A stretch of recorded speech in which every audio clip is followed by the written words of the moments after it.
Hello, welcome to the Old Gold and Black. Thank you for tuning in today. Can you make sure, please, that you subscribe and hit the bell for updates through this very exciting summer of transfer business and transfer rumours. And also check out my other channel called FC Rouse, where I'm going to just be talking general football stuff and perhaps some games and other general stuff which you can check out over there. So I'll put a link to that somewhere in the video.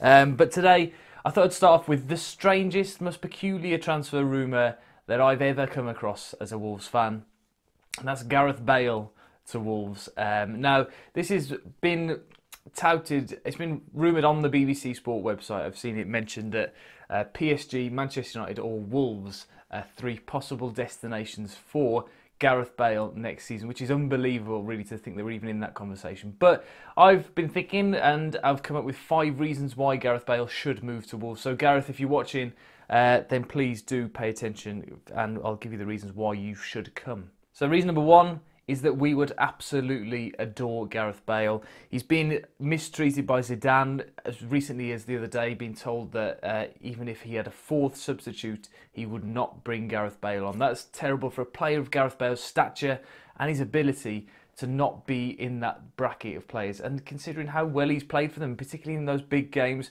the goal he scored in the Champions League final last year, he scored goals in the Champions League final in 2014 as well. He's an incredible player.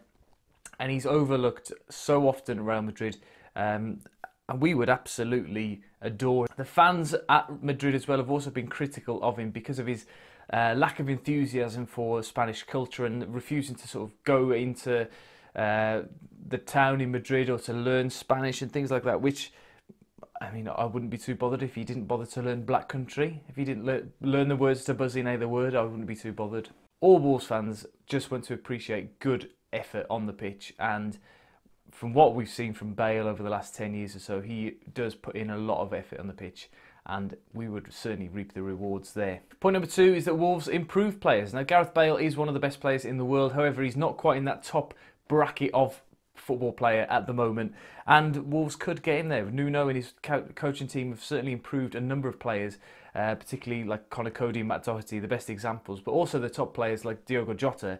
His form since Christmas has improved massively because of the coaching of Wolves, and we could perhaps push Gareth Bale into that sort of Ballon d'Or contention. Point number 3 is that Wolves can now offer European football, albeit the second qualifying round of the Europa League, so we could end up playing against Cardiff Metropolitan University, or we could go all the way to the final, who knows. But it is the same level of European competition that Manchester United are competing at next season at the moment. Wolves have also got this magical ability to be able to lure players from above their capabilities down to their level. We saw that with Neves and Jota coming down to the Championship, and Willy Boly coming down to the Championship, Moutinho coming down, and Patricio coming down from Champions League to regular Premier League football. So it wouldn't be beyond the realms of possibility to get someone from the top reaches of the Champions League down to Europa League, with Wolves' history in that. Point number 4, a bit similar to number 1 in a way, that Gareth Bale would be Wolves' #1 star without a shadow of a doubt. Now, if we look at the other teams that he's been touted at go to, PSG, of course, I've got Neymar and Mbappe amongst many others. United have got Pogba, maybe or maybe not. And even Spurs, if he was to go there, have got Kane. Whereas at Wolves, although, yes, we've got Neves and Jota, Gareth Bale is at a different level to that as well. Perhaps Moutinho might become closer to him in a sort of level of stardom, but I mean, Gareth Bale would shift shirts, certainly. And also, he's never really been given the chance to be the star. When he was at Spurs, he had one season, I suppose, when he was the man. But before that, he was sort of coming through the system and had that time where he just couldn't win a game. At Real Madrid, then, he's always been in Cristiano Ronaldo's shadow as well. So it'd be interesting to see how he could cope with being the absolute #1 star. I think he could do well. Although he does kind of do that for Wales and does a very good job, I might say. He mucks in, he works back hard, and he does really, really play well as that sort of talismanic figure. And the final point is that Wolverhampton must be the place to be. We saw last summer João Moutinho swapped Monaco for Wolverhampton. So there must be something that Fosun managed to do to sort of attract these players from these exotic destinations to Wolverhampton. But also, we know that Gareth is a little bit of a withdrawn figure out in Madrid, and he doesn't get too involved in the culture or the city life. Maybe he would like a little, cottage up in Tetnal or something like that, and where he can relax and unwind and get away from the busy hustle and bustle of a capital city, which he's been living in for the last, 5-6 years nearly. So Wolverhampton could be the place for you, Gareth.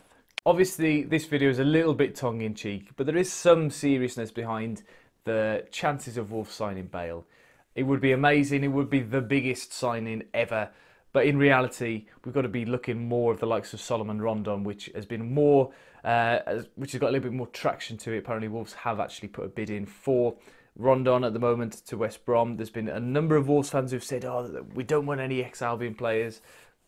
He's not an ex-Albion player. He's far too good for the Albion. We've seen him do really well for Newcastle this season in a struggling team. And for a backup to Jimenez, I think he'd be an exceptional option. And we need to bulk out the team a little bit as well. And hopefully we will sign a striker, whether it's Gareth Bale or Solomon Rondon. We wait and see. But anyway, thank you for watching today's video. Don't forget to like, subscribe, share the video around. Check out Buzzing A The Word, the European Mix. And as well, check out my other channel, FC Rouse. And I'll see you all very, very soon. Thank you. Goodbye.